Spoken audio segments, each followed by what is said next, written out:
I'm Justin, I'm Levi. I'm Max. and today we're going to be talking about the good life. To the good life, where we like the girls who ain't on TV because they got more. So, to get started, we have a question. What does a good life look like, and what does it not look like?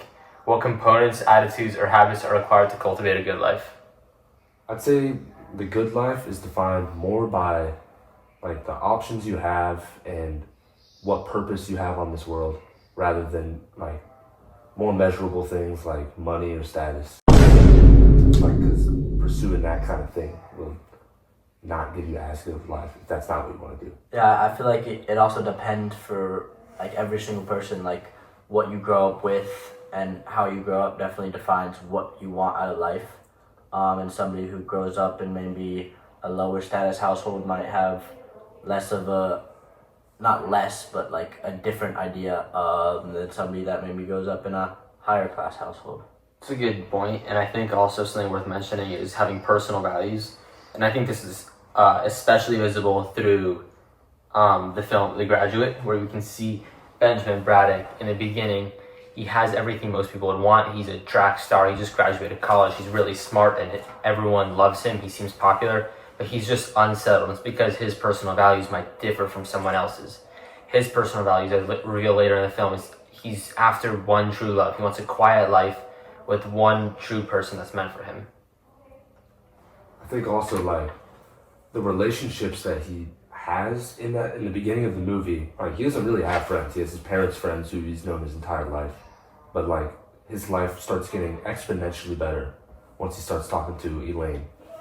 And I thought it was also interesting the point we talked about in class on how like marriage can kind of like limit people, and I feel like it's like a common idea that a good life is, you know, part of it is raising a family, having kids, having a wife, but you know, it's also to what point in your life that you have that family. Like you should have a purpose in life and you should be passionate about what you're doing, and then you settle down and have a family.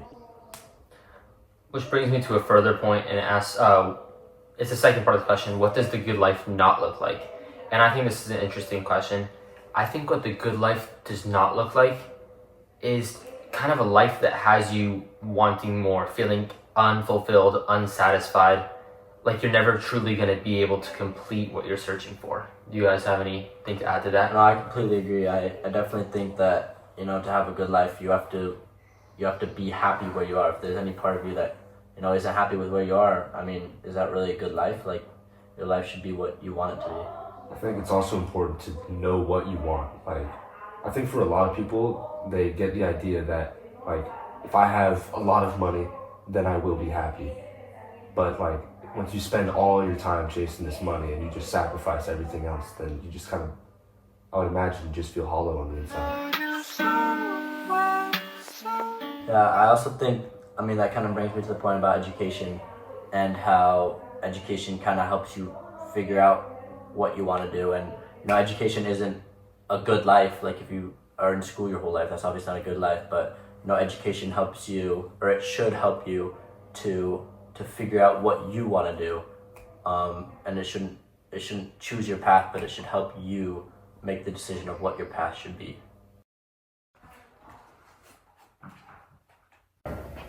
Gentlemen, I have two options for you. You take the blue pill and you go back to your normal life. Or you take the red pill and you learn the truth no matter how harsh it is. I'll take the red pill. I'll take the blue pill.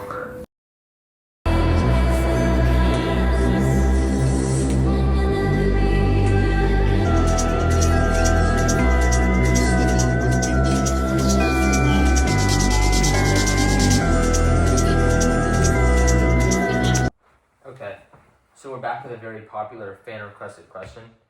It's in regards to Jiddu Krishnamurti's The Function of Education. Krishnamurti emphasizes that education should free the mind, not just prepare for jobs. What does an education that truly cultivates freedom look like today? Well, I think first, an education like that, its job is to teach critical thinking so that people can sift through what's true and what's not true. I think it also is supposed to give you like purely objective facts rather than like anything opinionated, so that you're not like filling up in anyone's brain with smoke.